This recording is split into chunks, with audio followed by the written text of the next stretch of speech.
Assim como a geopolítica do século XX foi moldada pelo petróleo, a dependência global pelos semicondutores desempenha um papel central na geopolítica contemporânea. Países que dominam a produção de chips têm vantagens estratégicas semelhantes àquelas dos principais produtores de petróleo do passado. Não por menos, diversos especialistas já consideram chips como o novo petróleo do século XXI. Enquanto o petróleo impulsionava a inovação em máquinas e transporte, os chips alimentam os avanços da computação moderna. Esses pequenos componentes eletrônicos são o coração de uma indústria de 500 bilhões de dólares e que deve dobrar de tamanho até 2030. Mas como chegamos a esses dispositivos tão pequenos e sofisticados? Muito antes da invenção dos microprocessadores, as válvulas termiônicas eram amplamente utilizadas nos dispositivos eletrônicos. Embora fossem eficazes em amplificar sinais elétricos e controlar o fluxo de corrente, as válvulas possuíam grandes desvantagens. Seu tamanho dificultava a criação de circuitos mais compactos, também consumiam muita energia e geravam calor excessivo, além de serem frágeis e possuírem vida útil curta. Nos anos 1940, os cientistas perceberam a necessidade de desenvolver uma alternativa mais eficiente. Foi quando, em 1947, nos Estados Unidos, o primeiro transistor foi desenvolvido. Um dispositivo de estado sólido capaz de amplificar sinais elétricos e controlar o fluxo de corrente, sem as desvantagens que as válvulas possuíam.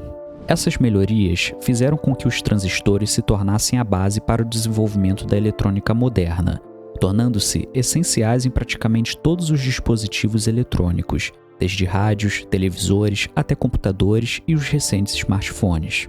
Ao longo das décadas seguintes, a tecnologia dos semicondutores avançou rapidamente, levando à criação de novos componentes ainda mais eficientes. Os circuitos integrados começaram a ser produzidos comercialmente na década de 1960. Com os CIs, os múltiplos componentes passaram a ser integrados em um só chip, aumentando a eficiência dos circuitos e contribuindo para a diminuição dos dispositivos. A revolução, porém, estava só começando. O primeiro microprocessador comercializado foi o Intel 4004, lançado em 1971. Inicialmente desenvolvido para ser usado em calculadoras, seu impacto foi maior do que o previsto. Tratava-se de um único chip que continha todas as funções de uma unidade central de processamento, exibindo velocidade de clock de 740 kHz com cerca de 2.300 transistores. Para efeito de comparação, microprocessadores de alta performance atuais, como o Intel Core i9, podem alcançar velocidade de clock de mais de 5 GHz e conter mais de 14 bilhões de transistores no seu interior. Quanto maior a quantidade de transistores, maior a capacidade do processador em lidar com instruções, elevando seu poder de processamento de dados. Ao contrário dos condutores, que permitem facilmente a passagem de corrente elétrica, e dos isolantes, que a bloqueiam quase que por completo, os semicondutores estão em um ponto intermediário, possuindo uma capacidade flexível de condutividade elétrica, alternando-se entre condutor e não condutor de forma controlada. Mas por que essa característica é tão importante para a eletrônica? Vamos utilizar um exemplo para entender a base do funcionamento de um semicondutor. Nosso transistor hipotético é composto por 3 terminais: coletor, base e emissor. De forma simplificada, o coletor funciona como uma espécie de terminal de entrada, enquanto o emissor de saída. Ao aplicar determinada tensão elétrica na base, o semicondutor transforma sua propriedade condutiva, permitindo ou impedindo a passagem de corrente elétrica. Perceba que o funcionamento do transistor é muito similar ao de um interruptor de energia, permitindo ou não o fluxo de eletricidade de uma ponta a outra. A diferença é que o semicondutor não possui partes móveis. O ato de ligar ou desligar é ocasionado por um processo físico-químico, quando o terminal da base recebe determinada tensão. Parece algo simples, mas esse mecanismo será a base de todo o sistema digital moderno. Isso porque as duas combinações possíveis desse sistema, ligado ou desligado, criará os 2 estágios lógicos das operações binárias que conhecemos, 0 e 1. Todos os sistemas da computação, desde os primeiros computadores aos dispositivos mais modernos, são baseados nessa lógica. Todas as linguagens de programação são traduzidas em seu menor nível de abstração para instruções binárias 0 e 1, chamada de linguagem de máquina. para que os componentes computacionais possam ler e executar suas operações. Embora o germânio tenha sido utilizado nos primeiros transistores, o silício logo se tornou o material mais comum na indústria. O silício é um elemento presente em abundância no planeta. É geralmente encontrado junto a outros materiais, entre eles o quartzo, a argila e a areia, normalmente na forma de dióxido de silício, também conhecido como sílica. É positivo que a humanidade possua reservas de silício e capacidade de extração em volume suficiente para abastecer a crescente demanda por semicondutores. A má notícia, no entanto, é que a fabricação dos chips não é limitada pela disponibilidade de matéria-prima, mas sim pela complexidade envolvida na sua fabricação. Poucas indústrias no mundo possuem a tecnologia necessária e a mão de obra especializada para fabricá-los. E apenas uma indústria possui capacidade suficiente para suprir grande parte da demanda global. Seu nome é TSMC, sediada na Ásia, mais precisamente em Taiwan. Nas últimas décadas, o governo taiwanês implementou políticas industriais estratégicas para impulsionar o setor de semicondutores.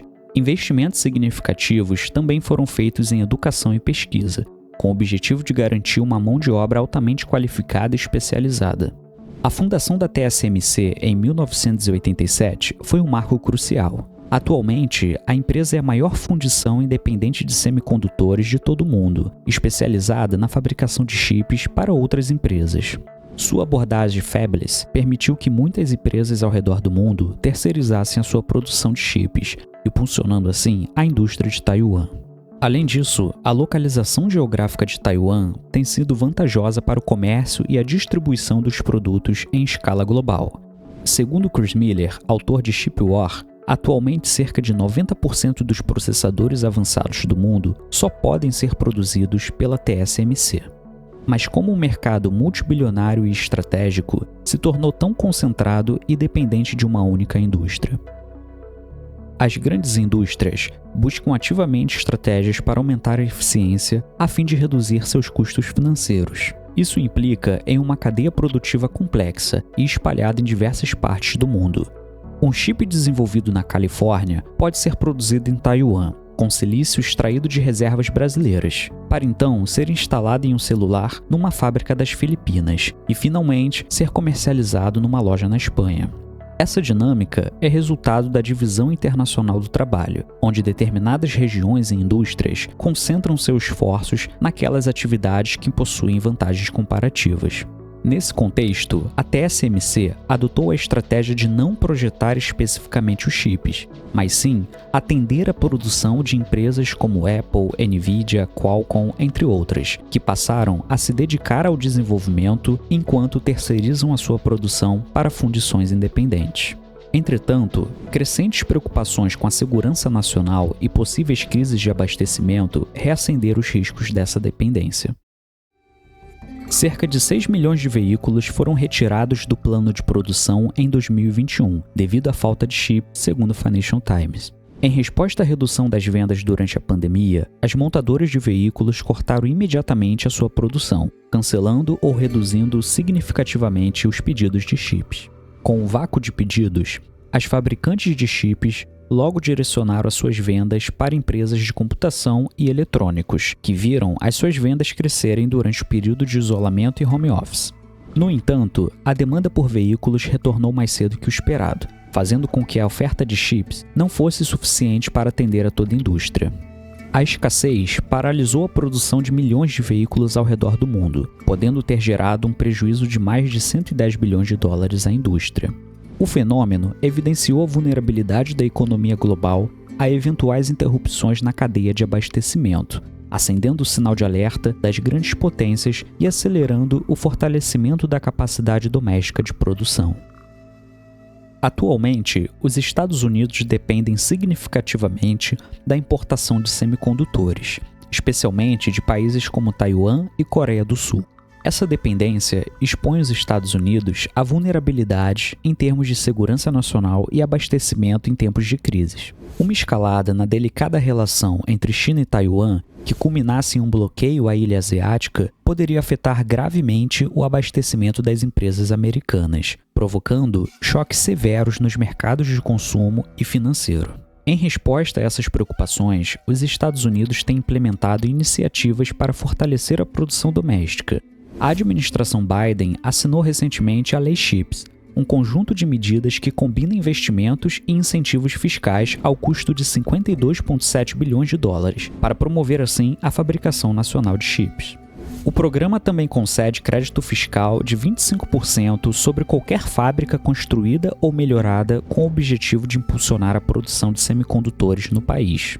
O governo direcionou verbas para atrair empresas e estabelecer fábricas no território norte-americano, a exemplos da TSMC, que planeja construir instalações no estado do Arizona, suas únicas instalações fora de Taiwan. A iniciativa também busca limitar o fluxo de tecnologia, estabelecendo regras mais rígidas que impeçam a exportação para a China de produtos que contenham materiais de origem americana.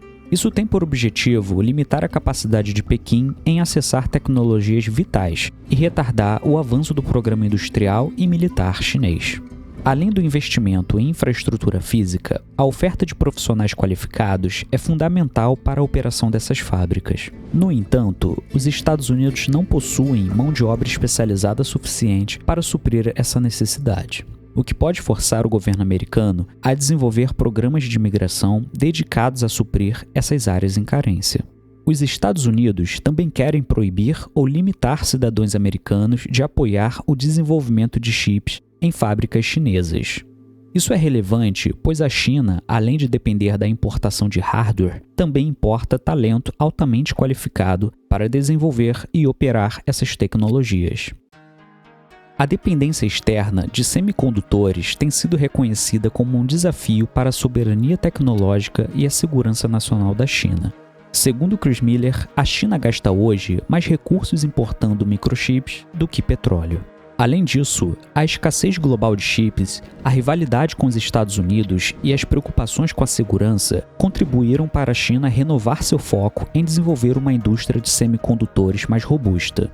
Recentes entraves com os Estados Unidos, como as limitações nas exportações de semicondutores, pressionam a reação do governo chinês, enquanto o mundo acompanha com cautela um possível agravamento das relações chinesas com Taiwan. Embora a China tenha feito avanços significativos, o país ainda enfrenta grande dificuldade em alcançar a autossuficiência. Sua principal fabricante, a SMC, enfrenta desafios em alcançar a mesma sofisticação das empresas líderes, como a TSMC, além da dificuldade para adquirir e reter talentos experientes na indústria. A China importa hoje quase todas as máquinas necessárias para a fabricação dos chips e ainda tem enfrentado restrições no acesso a esses equipamentos. Superar isso levará ainda algumas décadas. Taiwan, oficialmente República da China, é considerada uma província rebelde pelo Partido Comunista Chinês desde 1949, quando oponentes do regime se refugiaram na ilha, instaurando o governo independente após a Guerra Civil Chinesa ser vencida pelos comunistas. A China continental, porém, nunca abriu mão oficialmente do território, e a promessa de reintegrá-lo ao seu domínio é constante, mesmo que para isso o emprego de força militar seja necessário no futuro. Taiwan, no entanto, adotou uma estratégia para preservar a sua sobrevivência, chamado pelos especialistas de escudo de silício, uma tática que tem sido empregada para mitigar o risco de uma possível incursão chinesa. Trata-se da posição de liderança assumida por Taiwan no fornecimento global de semicondutores. A dependência dos componentes produzidos em Taiwan faz com que o impacto de um eventual conflito gere uma ruptura na cadeia de produção, desencadeando uma crise econômica global, o que afetaria severamente a economia da própria China. O escudo de silício é similar à lógica de destruição mútua assegurada durante a Guerra Fria, quando um conflito nuclear seria devastador tanto para os Estados Unidos quanto para a União Soviética. A política externa americana para Taiwan é chamada de política de ambiguidade estratégica, na qual os Estados Unidos não declaram publicamente se defenderia ou não Taiwan no caso de um conflito iminente.